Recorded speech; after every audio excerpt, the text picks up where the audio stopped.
अब तो और पापा जानिए गए के तनी फोन लगा के पूछी ना।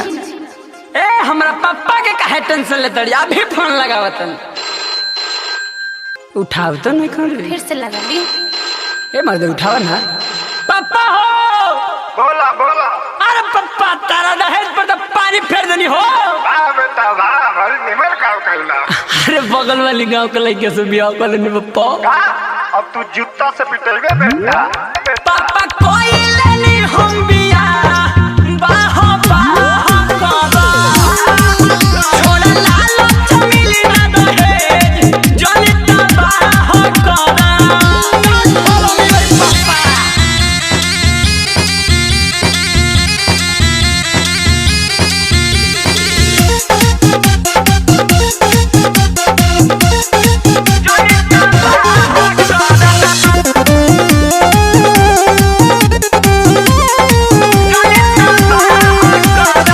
इज्जत भइल नीलाम पगरे गिरल घर परिवार के जनते जे ऐसन होइत करती ना कबो प्यार के।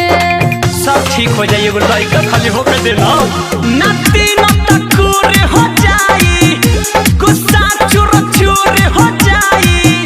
सब लोग के हमर से डाह हो। ए डार्लिंग तू काहे टेंशन लेत रही, हम बानी नु। ए जी कुछ होई तो नानू एक बार और पूछी ना। अरे उठावस तब नु। हेलो ए पापा तू बियाह कइले रहल, हम नहीं जाना त बाबा तारा घर से निकल रहल। बेटा, तो पहले के जमाना अलग रहे, अब अलग बा। पापा कोई लेनी हम बियाह बाहो बाहो करो। छोड़ा लालो चमेली ना दहेज जनी तबाह करो।